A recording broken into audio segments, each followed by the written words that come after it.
Qophiin soorata qalbii teenyaa torbaan dabree raawwii fi xumura isii kan godhatte waa'ee sirna barreeffama qubee afaan Oromoo kan magaalaa Harar keessatti mul'atu kan barreeffama beeksisaa fi taappellaa mana aadaa Hararii duratti barraa'ee jiru irratti tokko kan godha jiru qeeqnee bira kutuun keenya ni yaadatama.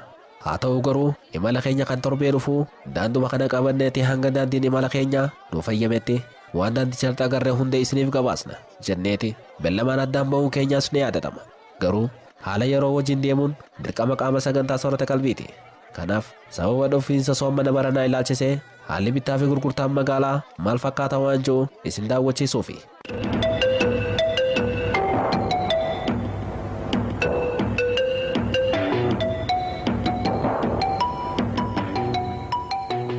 Gamoo guddaa diila galee magaalaa Karraan Marreessaatti anis gara gamoo guddicha dirree magaalaa Karraan Marreessaa tana fuuldura jiruttiin qajeele. Dila Balee Aadam suuta jidduu qaqallachaa tumanna gamoo kana gubbatti ol ba'e.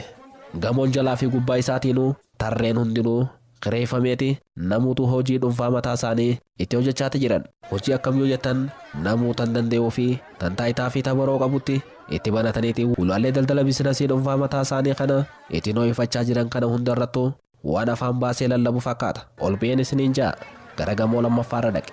Dhaqeetiin fuuldura hulaa mana kanaa moggan maqeetiin teessoo pilaastika takkaa qabadhee suutatti teessoo xiyya shirgoleetiin fuula kiyya gamoo kanarraa gara filmii magaalaa Karraan Marreessaatti deebise.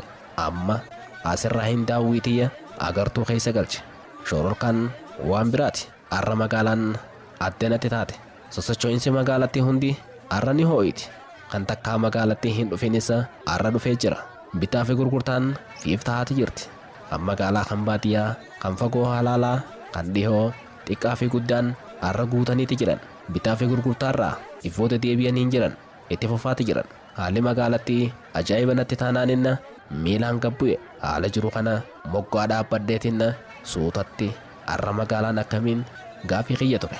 Akkam baantagaa eelaal akkuma tokko aan fariirtee jirti maaltu maal ta'een gaafii kiyya taatussa deebiin intalaa quban qabdu yaa maal bar torbaan kana gara boodaatti soomanaatu seenuuf deemaa hin deebii isii taate. Baga guyyaa yaadaa fi hawwiin ji'oota 12 keessaa addatti eeggachaa turtan as lakkaawwachaa waggaarraa ji'atti ji'arraa ammoo guyyoota muraasa qubaan lakkaawwachaa turtaniin isiniin ga'e. Soomana baranaa kan bara 1438ffaa haala bittaa fi gurgurtaa magaalaa qophii soomanaa ilaalchisee iddoon handhuura magaalaa daree biyyoo tan taate tan mataan namaa wal qixxaatee waan kennituu fi waan fudhattu bakka walii dhabde san imala yaadaan isinitti agarsiifna. Daawwadhaa. Kan qaamaan bakka tan hin dhufinis hin sheenaawin. Sheenaa'uun hin barbaachiftu. Waan kan dhufee harka san ati ammoo waan sitti mul'ataa sirriitti suuraa kaasitii daawwadhu. Magaalaa urgeessituu kuduraa fi muduraa garagaraatiin badhaate. Kan dhufe cuftuu waan barbaaduu fi waan niyyate cufaa kan qalbisee kallattii hundaan xiyyeeffachaa iyyaafatu kuntaalotaa fi luuqaalee hawaajoota adda addaatiin xiftaatee afaan banattee teessu tan karaa deemtu cufti harka keessee eesmeeqaa gaafattu sanuma cinatti ammas tan firii shumburaa fi atara misiraa fi ulbata ammaarrattee gatii meeqaa iyyaafatan marti kuntaalli isaan harka hin kaayyoo jiraate kuntaala barbaree qofa. Maaliif yoo jettan deebii keenyaaf ammoo kuntaaluma kabajaa isaa eeggachaa jiru kan namuu harka isa hin kaa'in san maalii burjniqe yoo jenneen hunduma keenyaafuu deebiin dhabnu ka'a. Dilli kuntaallanni kan firii fi daakuu garagaraatiin guutamee maaliin akkasitti akka guutamee jiru barachuudhaaf jecha kan baadiyyaa gammoojjii fi baddaa bahee fi tan zambiila killee fi qoostaatiin magaalaa baateessa darbannoo fi fooxaa funyaan kaayaatuma kuntaallan hawaaja kanneenii harka harka godhaatti jiran. Soorata qalbii. Mee haalli bittaa fi gurgurtaadhaa maal fakkaata? Haalaan kun waan idaan fakkaatu har'a. Kasoomana osoo hin baane kabahu fakkaata kun. Banii ni qaala'e 38 40 akkasi jira. Hedduun kan idaanii amma hulbatumatti deebi'u. Nu maal ta'a? Dirqi isaaniitti qabee jaalacha bitanii. Ramadaanaa bitachuudhaaf. Fakkeenyaaf hulbata, shurbaa, garbuu waa hedduu waan barbarree hulbataa jira. Waan soomanaaf barbaachisu hunda isaa bitachuudhaaf dhufe. Fakkeenyaaf amma hulbata faayoo laallee idee jira, garbuulleen akkasuma idee jira, qiyaasa qarshii takkaa fi lamaa, qarshii sadiidhaa, qarshii afurillee kan idee ni jira. Fakkeenyaaf hulbata ni bita, shumburaa kaanis illee bita qamadii illee ni bita waa hedduu bita. kabajamtoota daawwattoota sagantaa soorata qalbii TV Harar qophii sagantaa soorata qalbii TV Harar waa'ee ayyaana soomanaa ilaalchisee bara 1438ffaa ilaalchisee haalli gabayaa bittaa fi gurgurtaa maal fakkaata waan jiru isin biraan gahuudhaaf har'a magaalaa Harar keessatti argamna iddoo bittaa fi gurgurtaadha wantoonni garaagaraatti argaman dhiiroo maal qopheeffatanii manaa qabdan jechuudhaaf ammoo warri bittaa fi gurgurtaa isaanii barbaachaaf magaalaa dhufan hundaa'u waliin qunnamna magaalaan maal jechaa jirti maal shurruuf kaawaa jirti waa hundaa'u magaalaa seennee waliin daawwanna bakkuma jirtanii qaamaa qalbiin soorata qalbii fa'a. Dilli kun taallanni kun teessoo mataa isaa danda'e namuutuu madabaa tolcheetii fi corroqa kottee namaatiin uumamtee fi horofa kopheen fidee dura isa eeolteeti kuntaalatti kabajaa godhaate jirti madabaan. Garuu haala bittaa fi gurgurtaa kana daran kan kuntaallanii fi maamiltoota bittaa gurgurtaa gaggeessaa jiran kan gubbaa afamee roobaa fi aduu duraa isaaniif tola oolaa fi jiru sharaadha. Haa ta'u garuu kana kan qalbisee hubatu soorata qalbii qofa ta'uu hin ooltu. Akkamitti yoo jettan qalbiinii fi ijji harkinii fi niyyaanis waanuma barbaachaaf magaalaa tana dhufan qofa jalaa akka jiraniitu sirriitti isaan irraa mul'ata. Kanneen guutummaatti akka duraaniitii miti ramadaanaaf jedhamee waa hedduutu idee jira. Ammaan tana idee qophuma saniitirra jira. Ganda kana wanni nuti fide qophii soomanaatiif waan barbaachisu barbaadu dhufnee jirra. Wanni barbaachisu ammoo haa ta'u akka manaa dhufnee miti waallee waan idaachaa jiruuf garuu qaaloomni guyyaarra idaachaa. Haa ta'u waan akka waan akka kulbataa waan akka shurbaa kana waan ni bineenee qophoonee manarraa baanee dhufneef akkasii jogguu dhufnu gaannee hedduu idaatee jira. Eesfaa mul'ata waan akka maasa misira waan akkanaa kana kan soomanaaf barbaadnu garuu gabayaan waan idaaniif haala qaaliidha idaachaa waan jirtu soomanaa waan idaaniif naggaadeenis idaatiyyuu kana jechuun gaamitis akkuma ta'u dinagdee keessatti deemaa jirra. Wanni waa dabalee hulbanni qarshii 25 qarshii 50 wanni akka eesta qarshii 16 fi 17 qarshii 25 shumburaan gaafa duraa qarshii 10 qarshii 17 waa hedduu dabalee jira beektaa. Kanarratti waa hedduu qaala'ee jira. Guyyaarraa hammachaa jirti qaaleen. Kan qaalee 15 irra 17 20 seenaa jirti. Kanaafuu akkuma wal dandeessu goona jenneetuma keessa yaa'u jiraniitiisi.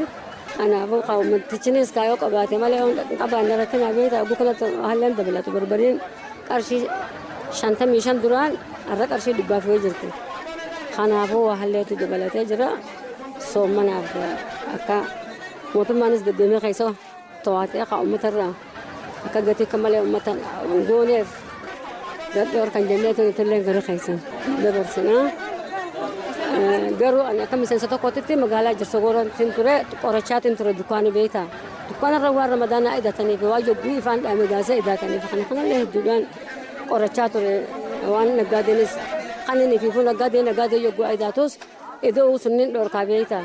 Asiggaa garuu humna teenyaa oli akkanuma deddeemnee akkuma ta'u foonee gallaa jenneeti. Akkasitti isinis meetoo hadhaa yanne gafa keenyaa mootummaanis akka to'atteen. Bakka kana turuun barbaadee yoo jettee ammoo waan garaagaraa daawwachaa turtii ta'e dheereeffachuu ni dandeessa. Kanaaf mirga guutuu qabdaa ifin deelmootiin daawwachuu dandeessa. Bakka dafkii fi hafuurri wal makee jiru tokkolleen na kafalchiisaa jettee hin shakkin. Shumburaafa qonxalfa kilooma 22tti gulbanni 38 40 gurguruu jirna. Adii 40dha. Kun gurraacha ደግሞ 38 gatiin qaalee jira amma sanii amma qaalee jira soomanaaf.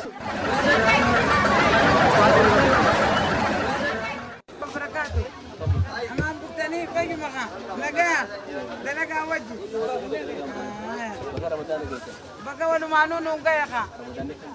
Ooqaadha kunoo akkuma agartu kana. Obboonee jirra kunoo. Ani wanni nin qabu kunoo laal shurbaa faa garbuu faa. Kunoo shurbata dhugani kunoo ka soomanaati. Ees garbuu. Kana 40 wati maaliif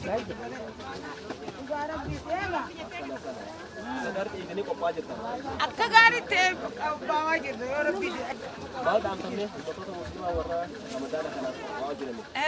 Maal dhaamsa dabarsa? Dhaamsa waliin dabarsinu kabana naa kabana gire jennee tiga nuun haa gayu wajjiniisi. Walumaan nuun haa gayu jennaan.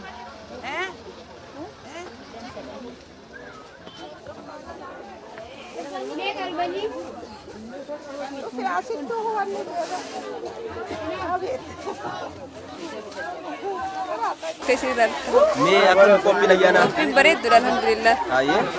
Haalli gabayaa maal fakkaata? Haalli magaalaa? Bareeddudha waan jechuudha. Wanni gatii dabale soomana laalchisee wanni agartan maaltu jira? Maaraqni jirtu waajjira soonni dabalu. Hayyee. Mee hawaasota musliimaatiif ergaan dhaamtu maaltu? Baga bugeejeetiin dhaamatu. Hayyee. Salaamu alaikum. وعليكم السلام ورحمة الله وبركاته. Har'a kunoo siituu kophee qaqqabachaa jiruun si argaa jira. جولي فين فترة بتوقفه قاري دها الحمد لله بقرب بالنونجة نما إسلام هون بقرب بجينين جا خبها راجمنا جرو خبها راعتش جرو هون نما إسلام بقرب قولينو نونجين جا. وعليكم السلام.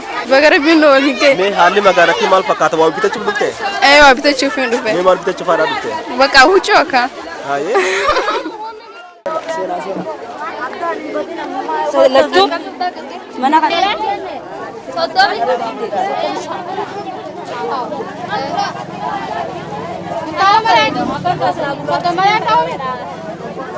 Rumi Abbas. Baay'ee nama gammachiisa kan. Hulbata, shurbaa, waa hundaa mata jira. Wanta kadhiiseen galu waajjifaan bitee gala. Ara soomanaami akkan. Haalli bitaa gurgurtaan baay'ee nama gammachiisa. Wanni soomanaa takkaafuu taatu. Hulbat, shurbaa, eesoo. Wanni takka nurraa dhabtu laadistiitti illee kun akkana bitannee yaada laal. Kanaafuu soomanni gammachuu fedha. Qophiin gammachoitee naqu fedheedhaan qalbii taartee ifaan. Dura qalbii tee taarteetti akkasii ifaan seenuu barbaachisa inni kun. Saniifuu gammanni akkanas keessa jiraannee waan gaggaarii bitachuuf akka yaa'u jirra. Walumaanuu nungee. Wanni ni qophaa'ee dhufe ulbatuma faadha. Halugeen kadhanfaa. Madi Yuyyaan jedhama. Wanni hojjechaa jiru amma waan suuqii gartee waan biitti ramadaanaaf barbaaddu kana gartee asirraa bitee biyyatti galchuudhaafan qophaa'aa jira. Shurbaadha, hulbataa, qondoo, berberee, qoonxarii kana hunda waan biitti barbaadde ramadaanaaf dhiyeessuudhaaf deema jechuudha. Kanaafin asitti argame jechuudha. Wanni inni bitadhee jiru qondoo, shurbaa kana ramadaanaaf kanaaf qopheennee jirra jechuudha. Soomana kana ni dabala dhugaa ni rakishaa subiin dhufan qabituu subiin dhufa ka gurguratu subiin dhufa zaa shanii fi hanqa zaa jaha magaalaan hoogutu zaa sanboota zaa booda magaalaan hin jirtu dachiin xaragamtee adda galuudha bakka sanboota. Akka nama tokkos qophiin soomanaa godhaa jiru alhamdulillah egaa wanni qophiinsaa tamana keenyaatis dalagaatuma taasiitis uummata keenya gaggeessinee itti jirraa jechuudha nuti. Soomanaaf qophaa'inee jira alhamdulillah rabbiin warra chiinu haa godhu warra nagayaan fudhee lafaan nagayaan lafa haa rabbiin haa godhu sanumaafuu soomanaaf alhamdulillah warra chiinu haa godhu ganallee warra fuuldurallee gammadee eeggatu nu haa godhu itti jirra soomana qophaa'uuf. Mee jalqaba irratti maqaa kee? Maqaan kiyya firii geetaa'u. Mee firii har'a kunoo? Kanuma soomana irraa as kaateef na bira dhufe. Soomana beeksisuuf. Erar hawaayyee. Hawaayyee qarsha warshaan fa'a akkuma gosaan baatu. Tan bitattee madaallatu tan qicattee laaltee maalii kun jettu tan laaltee ammaasa qaaloominni maalii gaafattu tan gaafatamte ammoo deebiin isii magaala jettu dabaalamee haalli bittaa fi gurgurtaa magaalattii irraa soomana jechaa jirtu daawwattee baga geessan jechuu ni qabdi. Har'aaf raawwanneeti jira. Torban walitti deebina.